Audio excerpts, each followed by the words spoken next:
لیکن عمل سے یہی ثابت کر رہا ہے، عمل سے یہی ثابت کر رہا ہے۔ اس لیے میرے محترم بزرگوں دوستو، ہمیں اپنی زندگی کا جائزہ لینا چاہیے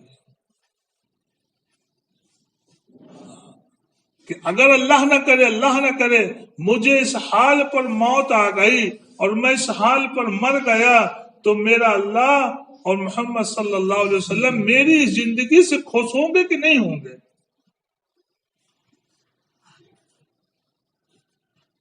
اگر میری زندگی سے اللہ اس کے رسول خوش ہے تو الحمدللہ، اور اگر نہیں خوش ہے تو پھر ہم کس کو دھوکے میں ڈالیں؟ ہم کس کو دھوکے میں ڈالیں؟ اس لیے زندگیاں تبدیل ہوں۔ دعوت کی جو محنت ہے، دعوت اللہ کی جو محنت ہے، یہ زندگیوں کو تبدیل کرنے کی محنت ہے۔ اس لیے دعوت اصل ہے۔ امت اگر داعی نہ ہوگی تو پھر امت مدعو ہوگی۔ جب تک امت جو ہے داعی تھی تو پوری دنیا کے اوپر چھائے ہوئے تھے، پوری دنیا کے اوپر، اور دعوت چھوڑ دی۔ دعوت چھوڑنے کی بنیاد پر اللہ کے نبی صلی اللہ علیہ وسلم نے اور خود اللہ تعالیٰ نے بڑی بڑی وعیدیں بتائیں، بڑی وعیدیں، کہ جب میری امت دنیا کو بڑی چیز سمجھنے لگے گی، دنیا کو بڑی چیز سمجھنے لگے گی، یہ نہیں فرمایا جب میری امت دنیا حاصل کر لے گی، نہیں، میری امت جب دنیا کو بڑی چیز سمجھنے لگے گی اسلام کی حیبت ان کے قلوب سے نکل جائے گی۔ یہ دیکھیے، اور جب دنیا حاصل کر لے گی تب، ابھی تو یہ صرف دنیا کو بڑی چیز سمجھ کے لال ٹپکا رہے ہیں تو یہ حالت ہے، اور جب دنیا حاصل کر لیں گے تب۔ ایک صحابی ہے، انہوں نے آ کے کہا یا رسول اللہ صلی اللہ علیہ وسلم، ہمیں آپ ہماری جان سے بھی زیادہ محبوب ہیں، ہماری بیوی بچوں سے بھی زیادہ آپ محبوب ہیں۔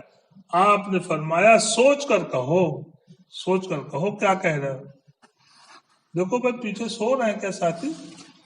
صابر بھائی نیند آمے لاکا دعا پڑھا دے ہو،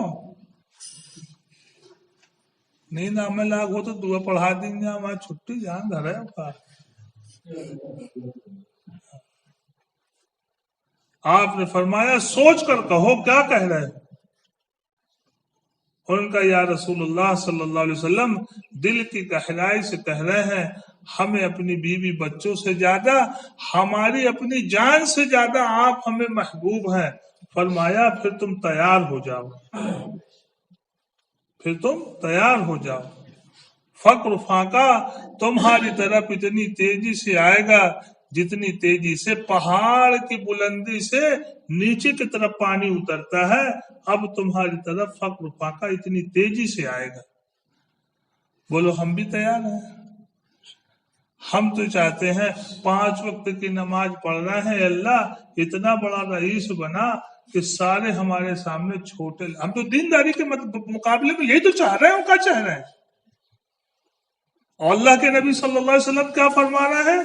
بدل اسلام غریبا، آپ خود دعا کر رہے ہیں اے اللہ آپ ہمیں مسکین طبیعت کا بنا کے رکھیے، مسکینوں کے ساتھ میں ہمارا حشر فرمائیے، جب ہم دنیا سے جائیں تو مسکین ہوں، جب آپ ہمارا حشر فرمائے تو مسکینوں کے ساتھ فرمائے، ہم کونوں مسکین بنا کھاتے تیار ہیں۔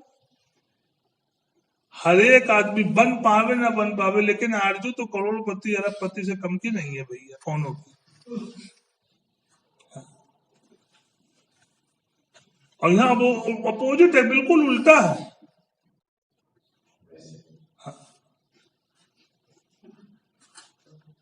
اس لیے میرے محترم بزرگوں دوستو، دنیا کا مال یہ کوئی مال نہیں ہے، دنیا کی ترقی کوئی ترقی نہیں، خدا کی قسم موت پر چھوٹ جائے گی۔ اسٹوڈینٹ سے پوچھو پڑھ رہے ہیں اسکولوں میں کیا بننا ہے، انجینئر بنیں گے، ڈاکٹر بنیں گے، پروفیسر بنیں گے، آئی پی ایس بنیں گے، یہ بنیں گے بھائی. اچھا بن کے کیا ہوگا؟ ڈاکٹر بن گئے تو بہت اچھے ڈاکٹر بننے کے بعد اگر کوئی میٹر آ گیا تو یہ ڈاکٹر صاحب وکیل صاحب کے محتاج ہیں. فوجداری کا کوئی معاملہ آ گیا ڈاکٹر صاحب کا تو خود مقدمہ لڑ لیں گے ڈاکٹر صاحب. نہیں، ڈاکٹر صاحب ہو گئے محتاج وکیل صاحب کے، اور وکیل صاحب کے گھر میں کوئی بیمار ہوا تو وکیل صاحب کے محتاج ڈاکٹر صاحب کے محتاج ہیں وکیل صاحب. دنیا کے جتنے بھی سبب ہیں یہ سب ایک دوسرے کے محتاج ہیں. اس لیے محمد صلی اللہ علیہ وسلم نے صحابہ کرام رضوان اللہ تعالی اجمعین کے ہر فرد کو اللہ کا محتاج بنایا تھا، کسی اور سبب کا محتاج نہیں بنایا. اس لیے ان کو کوئی بھی حالات پیش آتے تھے وہ فوراً مسجد کی طرف آتے تھے. ہماری طرف جب حالات آتے ہیں، اگر بچہ بیمار ہوا تو ڈاکٹروں کے پاس چلو، لڑائی جھگڑا ہو گیا تو چلو ختانہ کوتوالی چلو. یہ اس لیے میرے محترم بزرگوں دوستو، اللہ سے پلنے کا یقین بنے، سبب سے پلنے کا یقین نکلے. اس لیے اللہ کی ذات عالی جو ہے، اللہ کے ذات عالی سے براہ راست استفادہ حاصل کرنے کے لیے کائنات کا یقین نکلنا شرط ہے. کائنات کا یقین نکلنا شرط ہے. جس دل میں کائنات کے کسی سبب کا یقین ہوگا، خدا کی قسم اللہ کا یقین حاصل ہو جائے، یہ ہو ہی نہیں سکتا. ایمان کی لذت نہیں مل سکتی، نہیں مل سکتی. اس لیے ایمان ایک ایسا فریضہ ہے جس کا بنانا اور سیکھنا یہ ایک مستقل فریضہ ہے. 24 گھنٹے کی زندگی میں ایک لمحہ ایسا نہیں ہے جس کے اندر بنا ایمان کی زندگی گزارنے کا کوئی راستہ ہو. 24 گھنٹہ جو 24 گھنٹہ فرض ہو میرے محترم بزرگوں دوستو، اس کو کتنی محنت کرنے کی ضرورت ہے، کتنی محنت کرنے کی. اس لیے میرے محترم بزرگوں دوستو، ہم سب کی یہ ذمہ داری ہے کہ ہم اپنی زندگیوں کا محاسبہ کریں کہ ہماری زندگیاں جا کہاں رہی ہیں. ایسا تو نہیں ہے کہ ہم کوئی غلط راستے پر چل رہے ہوں اور دھوکہ لگا ہو کہ کلمہ تو پڑھ رہا ہے لا الہ الا اللہ محمد الرسول اللہ، ہم صراط المستقیم پر ہیں. جیسے کہ ٹرین میں سفر کرنے والا بیٹھنا تھا اس کو تلسی ایکسپریس میں، اور تلسی ایکسپریس کی ٹکٹ لیے ہے باندرا ٹو ممبئی، اور گاڑی میں بیٹھ گیا ہے سمپرک کرانتی پر، اور لوگ کہہ رہے ہیں یہ بھائی گاڑی دلی جائے گی ممبئی نہیں جائے گی. اب اس سے بحث کر رہا ہے وہ کہ تم بے وقوف ہو، تمہیں کیا معلوم، میں تو ٹکٹ لیا ہے. اور گاڑی میں لوگ سمجھا رہے دیکھ بھائی تو ٹکٹ لیے ہے صحیح ہے، تو نے گاڑی پر جو سوار ہوا ہے اس گاڑی کا رخ صحیح نہیں ہے، یہ ممبئی نہیں جائے گی، یہ دلی جائے گی. وہ کسی کی نہیں مان رہا. جیسے ہم لوگوں کو سمجھایا جا رہا ہے چلو 4 مہینہ اپنی آخرت بنا لو. بدترین بندہ وہ ہے، حدیث کی کتابوں میں ہے، بے وقوف بندہ ہے وہ جو دوسروں کی خاطر اپنی آخرت کو برباد کرے. دوسروں کی خاطر اپنی آخرت کو برباد کرے. اب ٹی سی نے پکڑ لیا، اب ٹی سی کو حضرت جی ٹکٹ دکھلا رہے، دیکھو جی ٹکٹ، یہ لوگ بے وقوف بنا رہے تھے. کہ بے وقوف بنا نہیں رہے تھے، آپ ہیں ہی بے وقوف. وہ صحیح کہہ رہے تھے. اب آپ آ چکے ہیں جھانسی، اب یہاں گاڑی چھوڑ دو، ابھی بھی پیچھے سے گاڑی آ رہی تلسی، اس پہ بیٹھ جانا. لیکن جد بازی کی اس نے 4 مہینے بھی نہیں گیا. ہاں، لوگ محلے کے سمجھاتے رہے، نہیں مانا.